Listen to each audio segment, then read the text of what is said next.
The first thing is what you eat is a direct reflection of what's going on your skin. Okay, so what you're eating is collecting in your colon, and what is in your colon is coming out through your skin. That's number one. So you gotta fix your diet.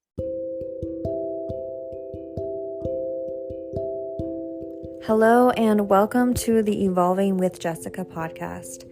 My name is Jessica. I am an integrative nutrition health coach, a holistic skin healing guide, and certified life coach. In this podcast, we cover topics such as holistic health and wellness, nutrition, and spirituality. If you enjoy or gain any insight, please leave a review. This makes the show more searchable, which helps others find the information too.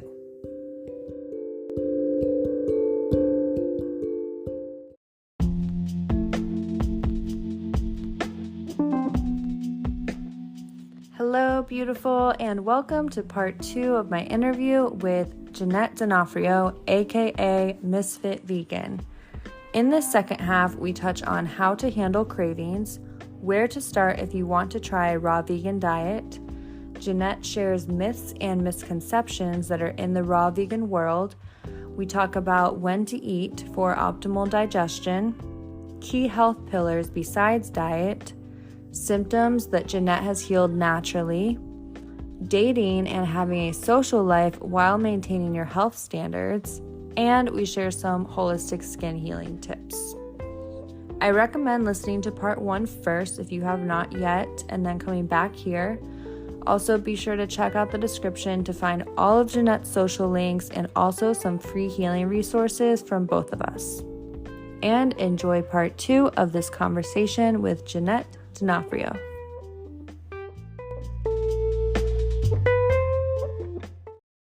I recently watched an interview that you did with our friend, Awa, and you said when transitioning to a raw vegan diet that you first focus on your breakfast, and then you focused on your breakfast and your lunch, and then don't worry about dinner. And you said, and I quote, have KFC for dinner.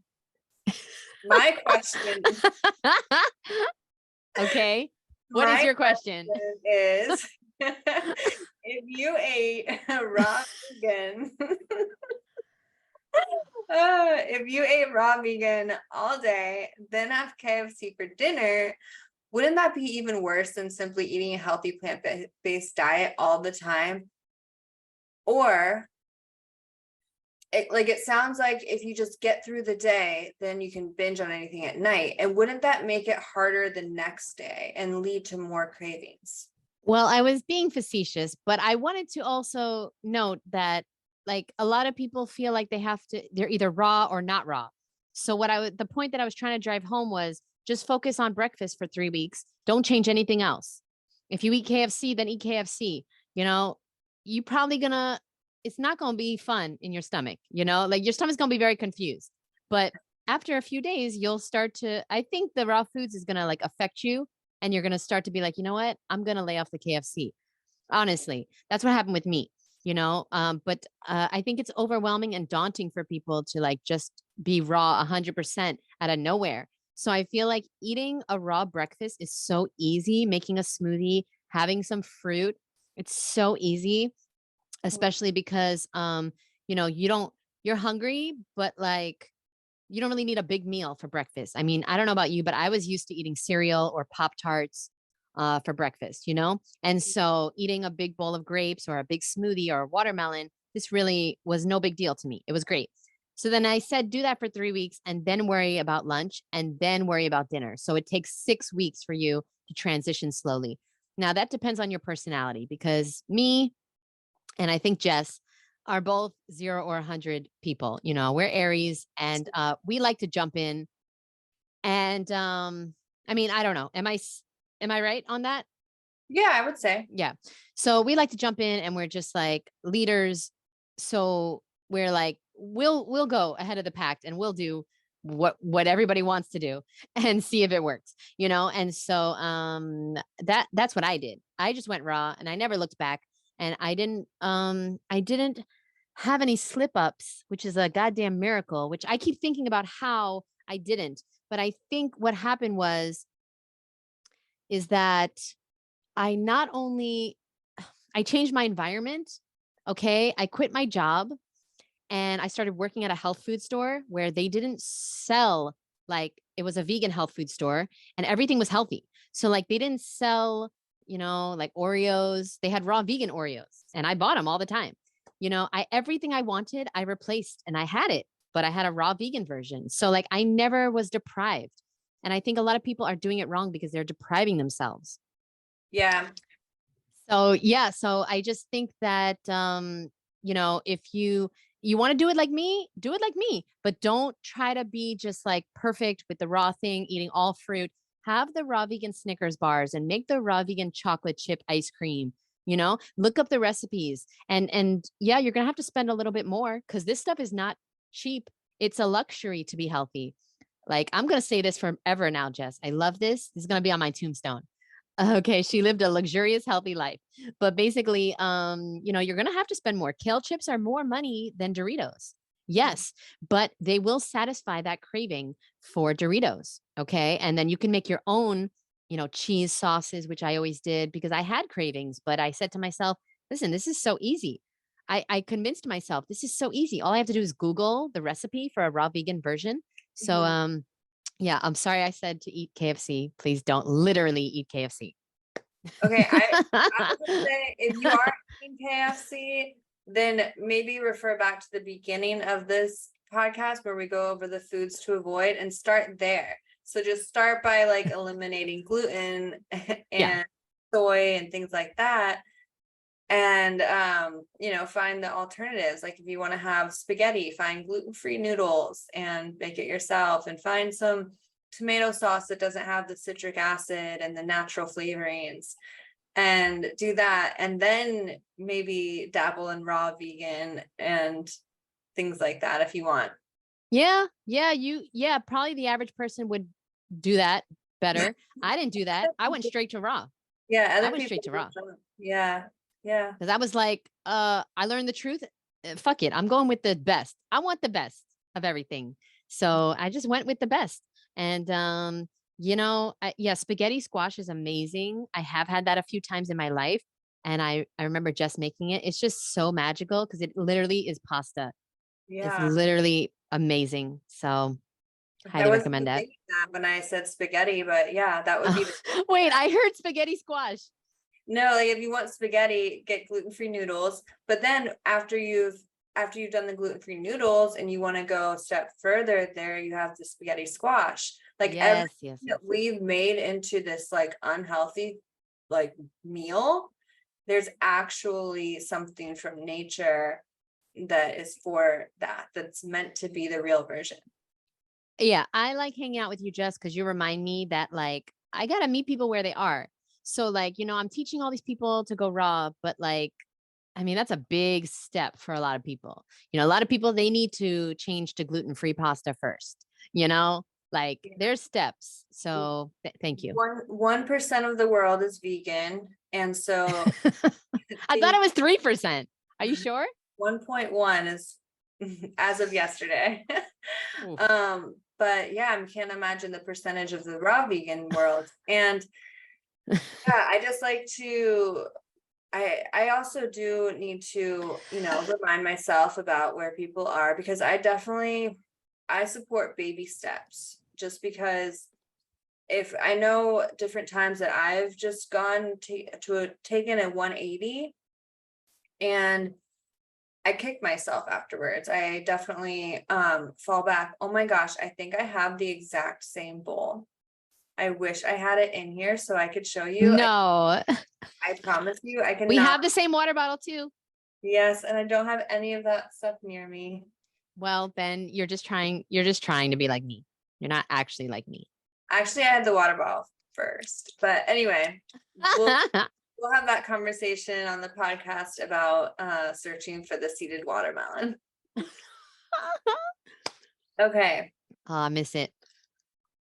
Since you are raw vegan and that is your world and that is what you teach, are there any misconceptions or myths about raw veganism that you would like to debunk or clarify? I love this question. Yeah, there's so many. I would love to debunk the fact that a lot of people say that a raw vegan diet only works if you very carefully plan it out and curate it. Like you have to be very, very careful to get all your nutrients. You have to make sure that you're getting enough food, enough greens, your iron, your this, your that, your B12. You know, people, it's just absolutely insane the fact that people think, or like this is a myth, that you have to be very, very tuned in on your nutrition when you're eating the healthiest diet on earth.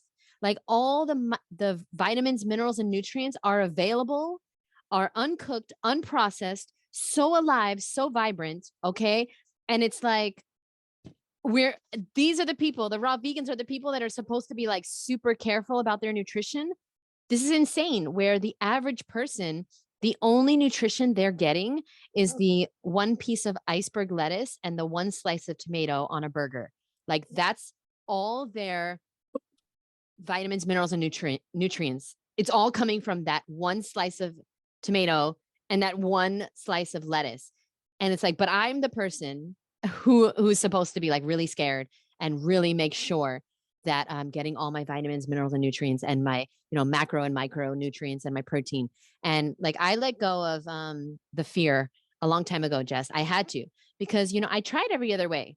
You guys have to understand, I wasn't born raw. I wasn't born vegan. I wasn't born vegetarian. I tried eating every other way. I tried a healthy standard American diet where like I was eating, lean protein, and I was eating vegetables, not a lot of fruit, because I didn't know, I thought there was too much sugar in fruit. I didn't know that could be a meal. I thought fruit was like a snack. But I was eating like tuna, salmon, and broccoli, and like brown rice. And I was searching for the healthiest way to eat because I wanted to be healthy. I watched my sisters suffer. I watched my family members suffer with diabetes and being overweight, being obese, having cancer, having all these horrible things. And I didn't want to suffer. So from a very young age, I started looking into the healthiest way to eat. And I found it. I really did. And it's been 12 years now. And I know for a fact that that is a lie, that raw vegans have to, like just be so like put everything into chronometer, make sure they're getting everything they need. It's not true. It's not true. It's fear mongering.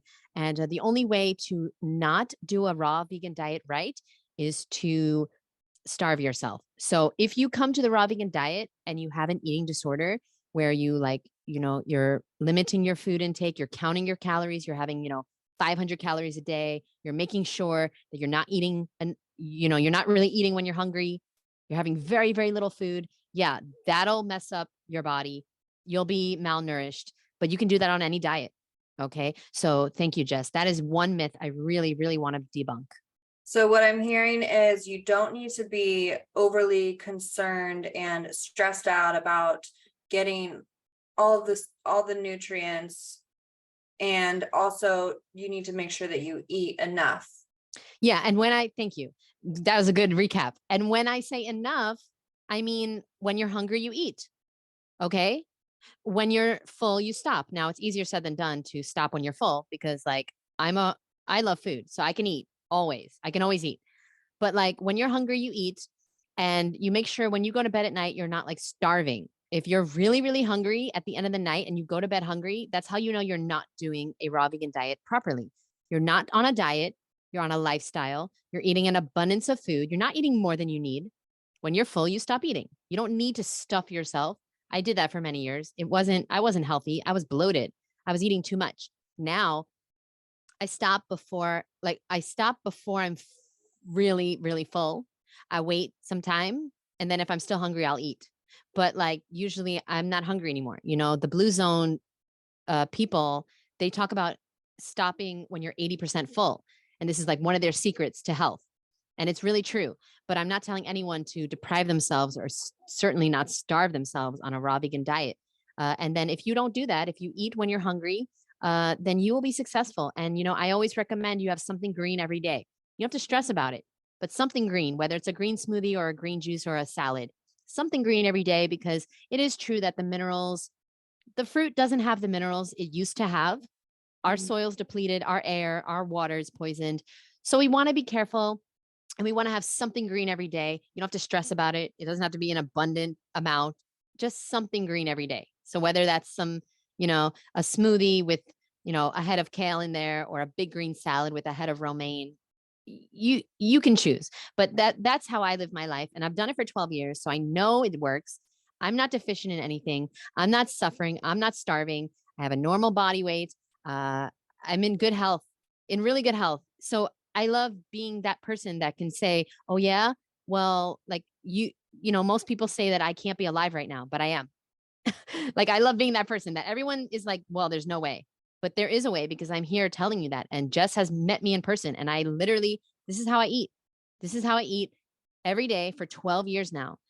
So there is no magic secrets. I don't take any supplements, and you don't have to stress and worry and count your nutrients, micro, macros. It's all going to work out. Nature has you covered.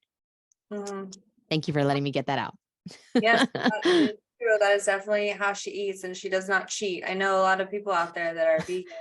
They'll, not be vegan here and there, or, I'm not a Chigan. Somebody called me a Chigan on one of these hate videos. I forgot who it was. They were like, she must be a Chigan, or else she'd have really like bad skin. She'd be underweight, like if she was a real raw vegan. So somebody called me a Chigan. Absolutely not. Absolutely not. That would be Awa. That would be my best friend, Awa.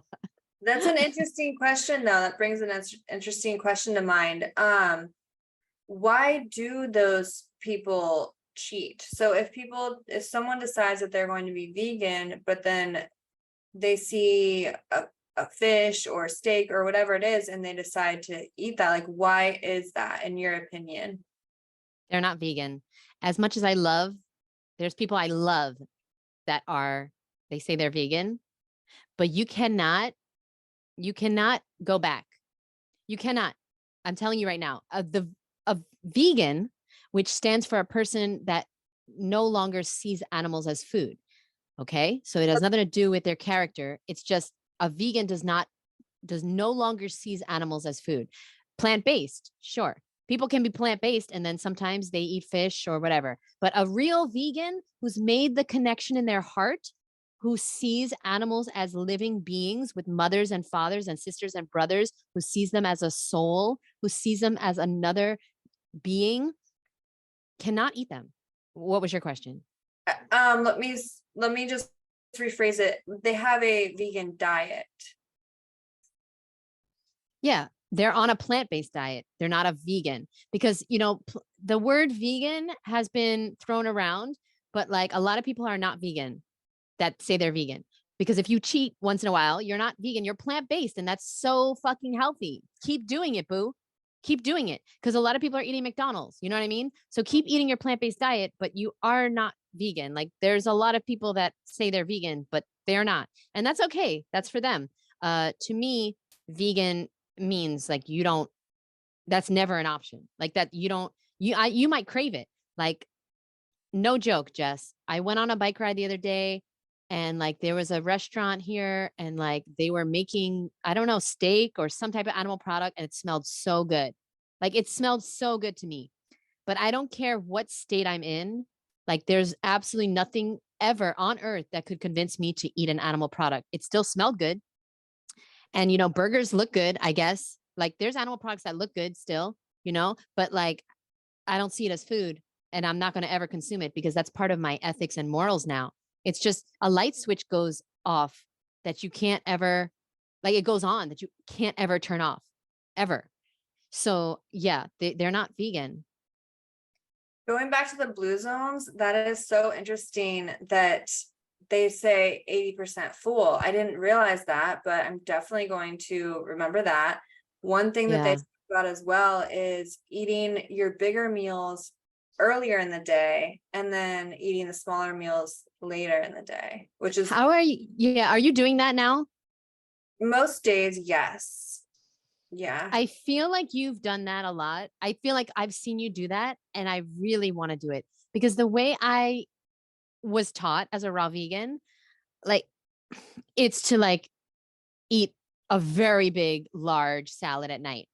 And like, it's great and it's delicious and it's amazing. But if I eat too late at night, it's not great for me. You know what I mean? Like, I won't be able to sleep. I'll be too full to sleep. And so I really want to do that too. I want to eat um, my much bigger meals earlier in the day, especially if I'm eating, past 8 o'clock. It just doesn't work for me. So, most raw vegans, they eat their big salad at night, but, I'm open to eating my big salad in the middle of the day. I did that a few times and it was great. Really, Um, really great. And then I had a smaller fruit meal at the end of the day or nice cream. And yeah, I really liked it. So I'm going to start doing that, implementing that too. I think it makes a lot of sense.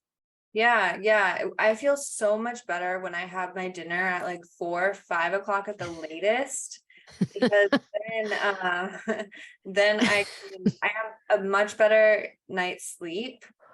And yeah, because when we're sleeping, that's when the body's doing so much healing. And if there's a lot of food in our system, then it's working on digesting that food rather than healing different things going on. Yeah. So I laughed because, the Woodstock Fruit Festival, I guess that was just like normal to you. Like we ate every day at like 4:30. At the time, I don't think it was, but Okay. I was there a couple of years ago. So since then, that's when I've kind of Yeah. adapted to Yeah. know this. Yeah. Me, I eat very, very late. So at Woodstock, it's just so amazing. Like eating that early. It's crazy too, though. It's crazy to eat when the sun is out, which is like when we're supposed to be eating. Like there's a great book called The Daylight Diet by Paul Neeson. And it's so true that if you don't change anything about your diet, but you just stop eating when the sun goes down, you will see a dramatic difference in your sleep, in your skin, in your digestion, if you have Mm. bloating. Like you can follow the best diet in the world, but if you're eating very late at night, you're going to have digestive issues. So like it's not about the food sometimes. It's about other factors. Let's talk about the availability of fresh and raw produce because it can vary depending on location and on seasons. So, how do you manage to maintain your raw vegan diet in less optimal conditions? How do I maintain my raw vegan diet in less optimal conditions? So like if I ever went to Antarctica or something, you mean? I guess depending on the season and where you're living and what's available.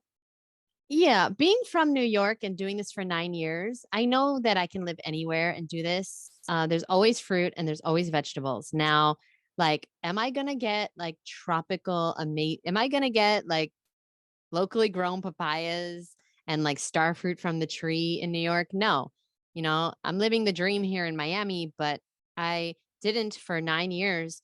And I had to do what I had to do. And I found the recipes that made me feel satisfied and satiated. I had a lot of ice cream, a lot of smoothie bowls, a lot of gourmet stuff. I used my dehydrator a lot more.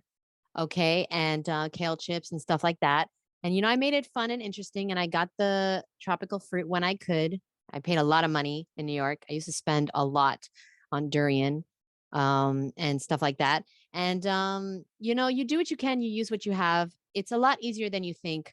Um, that being said, you probably want to eventually migrate to a warm climate because it's going to be a lot more enjoyable if you can be near where food grows. And that doesn't mean you have to be in the tropics, but you probably want to go somewhere where food grows. It's going to taste better. It's going to be cheaper.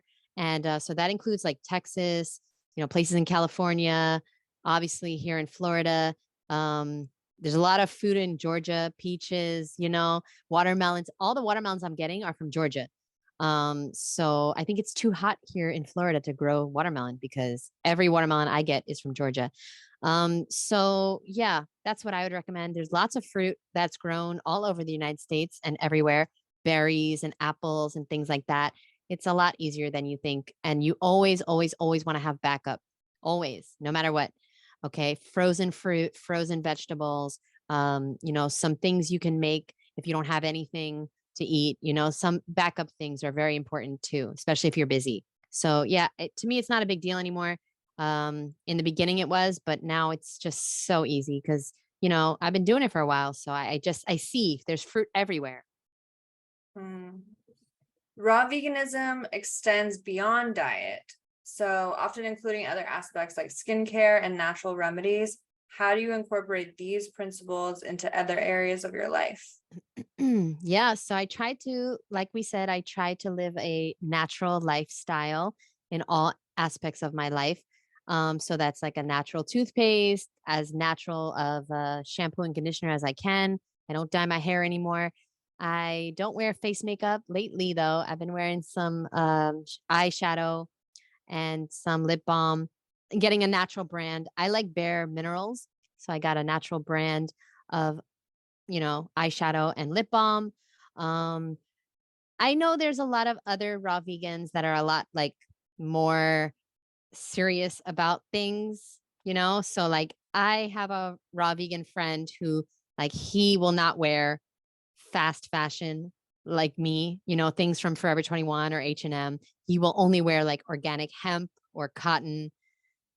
I haven't really made it there yet. I don't think I will because to me, it's like I am doing so much better than I ever was. And then most of my friends and family are doing, so I don't really feel the need to take it further. Maybe in the future, but I'm living pretty natural life. I get out every single day, at least 45 minutes. I know you do too. Get out into nature, breathe in fresh air. Yeah, you're so right when you said this. Being a raw vegan is not just all about the diet because there's so many things that make you healthy. You got to prioritize sleep. You can't eat that late at night. I've had really bad issues with eating late at night. When I try to eat late, I don't sleep good. And I'm eating a big salad. I'm not eating a steak, I'm not eating processed foods, but like I still don't sleep right. I wake up, I can be bloated. I don't have great digestion that the next day because I ate way too late and I ate too fast too. I have a sign in my kitchen, eat slower, breathe deeper, because it's like we're just I'm racing to the end of my food, but like for what? We need to sit down and eat slower and breathe. And another thing is just like doing things that make you feel good and make you feel like you're being productive and creative and on purpose. Because if you're just focused so much on diet, but you're not doing any other thing that brings you joy and makes you feel fulfilled, you're probably going to eat more. You're going to need more food and you're probably going to have more cravings. So, like finding something that brings you to life, that makes you lose track of time, that like you love doing. Okay. And it doesn't have to be your job. It can be, dancing after work or like joining a like joining a league, a bowling league, something that makes you feel good and you don't think about food. And it's like it fulfills you because we're looking at food to be everything to us, and we need other things. We need connection. We need community, which I love what you're doing, Jess, with your community. And we need purpose. So like, yeah, that all these things go into a raw vegan lifestyle. You're right. And you're not going to feel your best if you're not taking care of your other aspects of life. You take it from me. I was eating the best diet on earth. I wasn't feeling good until I started exercising, until I started getting out into nature every day, making these things a priority. Sleeping. Forget it. My sleep was a mess. All I cared about was diet and I was barely sleeping and I was healthy, but like, I wasn't at my optimal and my hair wasn't growing. My skin wasn't great. I wasn't feeling great because I wasn't focused on anything besides food. And now I know it's a lot other things. I love that so much. And that is so important because if we're being honest with ourselves, there are unhealthy people in every single diet category. So Hmm. there are unhealthy raw vegans, there are unhealthy plant-based people, like there are unhealthy carnivores, ketos, whatever they're doing, because it doesn't all come down to diet. These other aspects, these other pillars of living a healthy life are so prevalent in today's society. I mean, we have to go out of our way to make sure that we're getting them all, whether it is Yeah. community or sunlight or putting our feet on the earth or really everything you just mentioned. Yeah. And I wanted to say that, that's a good point. We have to go out of our way to be healthy in this society. Like you said, it's a luxury to be healthy. Now, like if you don't go out of your way to get out into nature, you won't get out into nature. And so you'll spend 24 hours not breathing in fresh air, not getting sunlight, not getting fresh air. like into your lungs, not moving your lymphatic system. And, this is very, very dangerous because, well, all animals in nature live in nature and they Mhm. don't suffer from the diseases we suffer from. They're out literally 24/7. And we have to prioritize like having just 1 hour outside. If you miss that 1 hour, like your health's going to suffer. Take it from me. I'm from New York. I was never into nature. I was never exercising and I was surviving and I didn't have any major health problems. Thank God, because I was raw, but I wasn't thriving. I didn't look the way I look now. There's a video from me, Jess. I got to send it to you. You will not believe how I look. It's from like 2000 and I think 18. And I'm being interviewed because I was the head of this company and they were interviewing me about like the employees or like whatever, the company. I look so different. Like, wait till you see it. I wasn't thriving. My hair was really thin. I just didn't look healthy. I was super pale. I was never This getting outside. this was before you started the diet you're on now or after? No, this was when I was raw for like 8 years. But But you I did. never, I never exercised. I never got outside. I never got sunlight. I didn't care about my sleep. I didn't have any self-love practices. I didn't do any tapping or affirmations or eat, anything besides eat raw. And I gotta get this video and I gotta send it to you. And I gotta put it online too. Cause I didn't look like this. I didn't look like this. Mm-mm, Yeah. mm-mm. Yeah, so important. I mean, all of it, all of it. So that Yep. brings me to my next question. It's perfect. What health benefits have you personally experienced since adopting a raw vegan lifestyle? Are there any challenges that you faced? Some health benefits that I've experienced are I lost weight. I lost over 60 pounds. I cleared my cystic acne. I had psoriasis on my body. And it took a while, but went away completely. I stopped having digestive issues. I was always bloated. I was always constipated. Stopped having migraine headaches, back aches.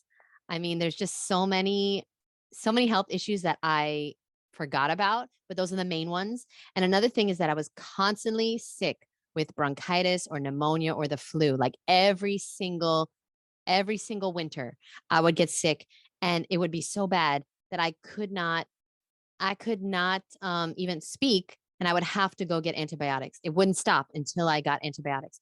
And this lasted like from the age of like 13 to the age of 26 until I went raw. I was sick every year. I was always getting colds, even in the summer. I remember getting sick in the summer. So it wasn't like a winter thing, but yeah, always having rashes and just like, I don't know, so many random issues that I thought were just part of being a human, but it wasn't. It turns out now it's the side effect to poisoning myself. So now that I'm not poisoning myself anymore, I don't have those issues. And there was another part to your question. There was. Have you faced any challenges? Oh, being raw. Yeah. Yeah. Yeah. The biggest challenge is the social aspect. It is not very convenient or socially acceptable to be raw vegan and to prioritize your health. So by default, I've had to meet weirdos like Jess and other weirdos like people that attend the Woodstock Fruit Festival.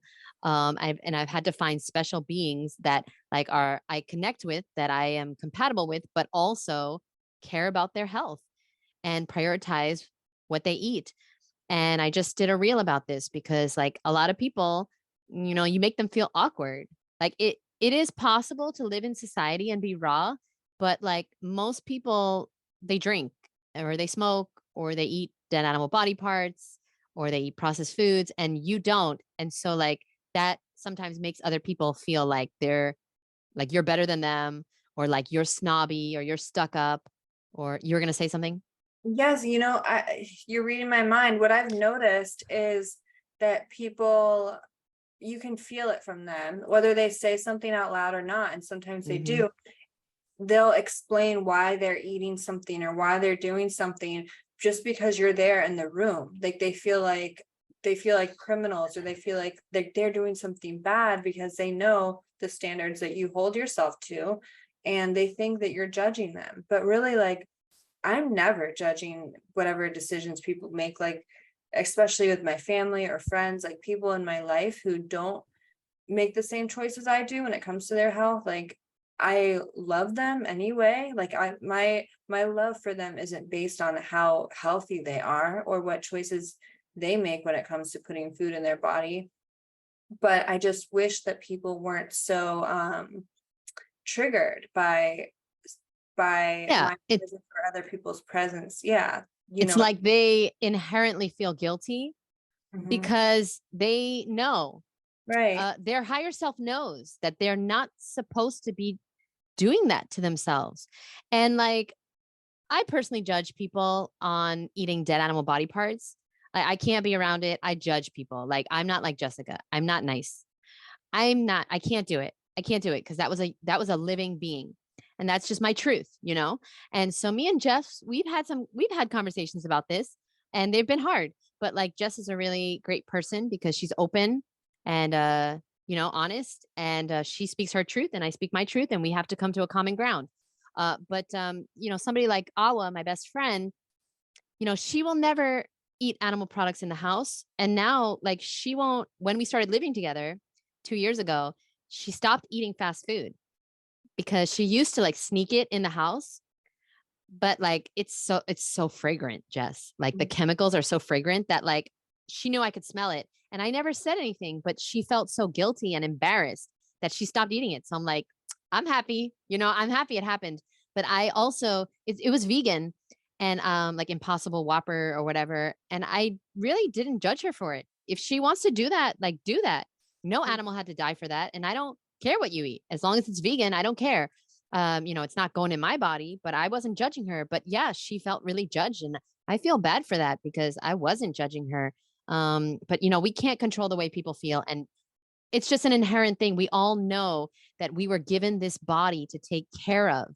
We know that inherently, but it's hard sometimes. It takes work, it takes dedication, it takes sacrifice, it takes priorities, and like it takes money too. It takes an investment, and it takes hard, it's not just like convenient.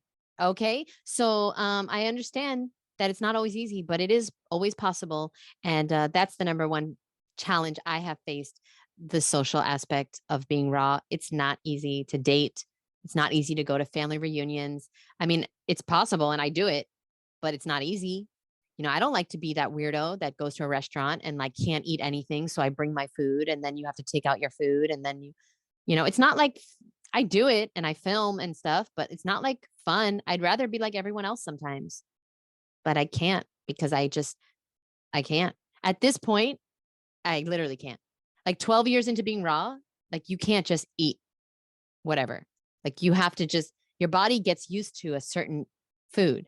My body's used to fruit and vegetables, nuts and seeds. If I eat bread, if I eat animal products, I'm going to get extremely sick. And I do not want to face those consequences. I have clients that tell me after like 30 days eating raw, they ate bread and they were doubled over in severe pain. They couldn't go to work and they couldn't, like they couldn't survive. They were in such bad pain. And I'm just like, yeah, that's why I'm not doing that. So I can relate with you on so many levels of that. And one is, we can say dating, or we could just say like eating out at restaurants, no matter who you're with. It's like a scene. Like I feel like I'm making a scene, even though tell them the time we went out to the art street fair and like we both had our own food, but I needed mine heated up. Okay, but that's not even that was like a one-time thing. Yeah. No, but it's like it's not only just you bring your own food, you need it heated up. Like I wasn't prepared for that event. It was a food truck outside type of thing, and I didn't know I would be in that situation, but I did have it heated up and it worked out okay. Yes, you fucking did. She got it heated up. I'm pretty sure they used a microwave though, and I think that was the first time I've had my food in a microwave in over 5 years. Yeah. Anyway, because you forgot to bring your portable electric stove that we could have plugged into somebody's outlet. I don't know. No, you weren't prepared. Everybody listening, I do not have a portable electronic stove. Well, you should. I don't know. I mean, this is so amazing. I found somebody who's higher maintenance than me. It's absolutely amazing. When it comes to being social and to dating and to going out and doing those things, though, I think it is important to talk about it because not a lot of people are that are like you and me. So to be health conscious and to be making these conscious decisions to be healthy, but you still want to have a social life and friends and go on dates and, be normal. You can do it. I mean, we both do it and we both have different diets, but we're both health conscious. So no matter what, whether you bring your own food like Jeannette or like me, I'll either call ahead to the restaurant or when I get there, I'll speak to the manager or the chef to make sure they're aware of my food allergies, which, you want to call them allergies so they take them seriously. Continue. No, I just wanted to say that, sorry, Jess, I didn't want to cut you off, but I also just want to say, I think you're a lot better at this than me.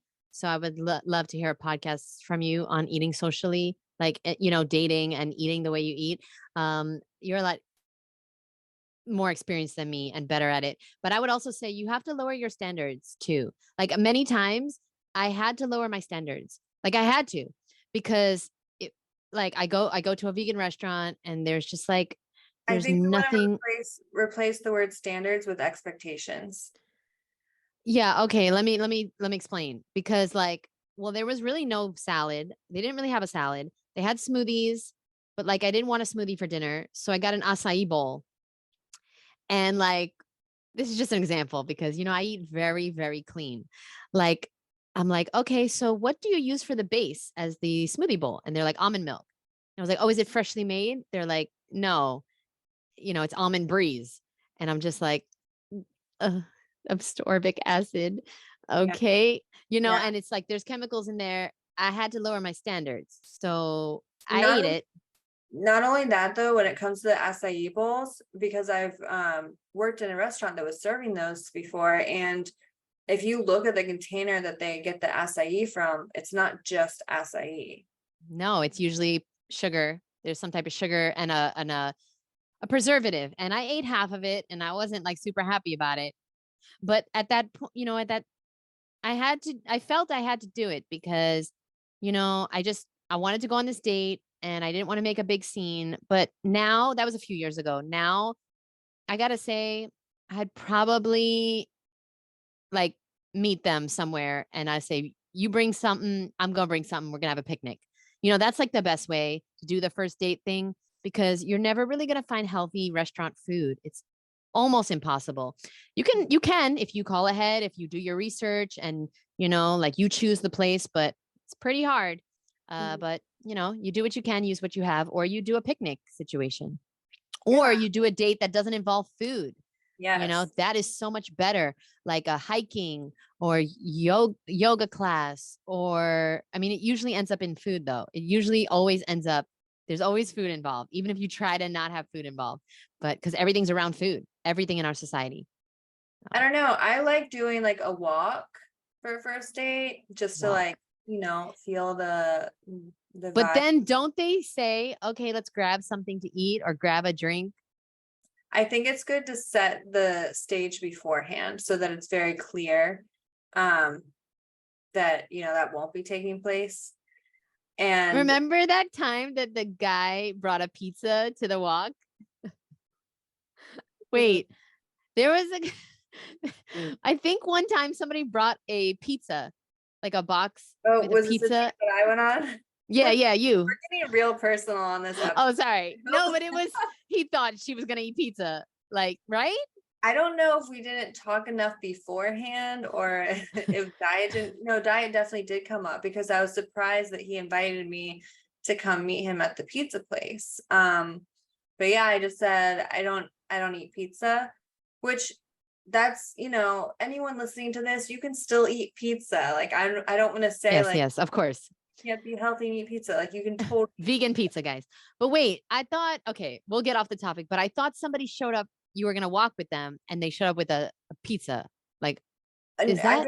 I think he brought it with him because he was already Yeah. at the place, so he just took the rest with him.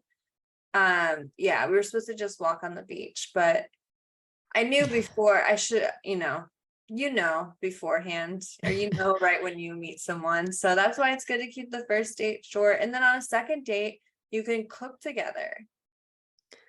Well, I don't know if I want to go to this Or you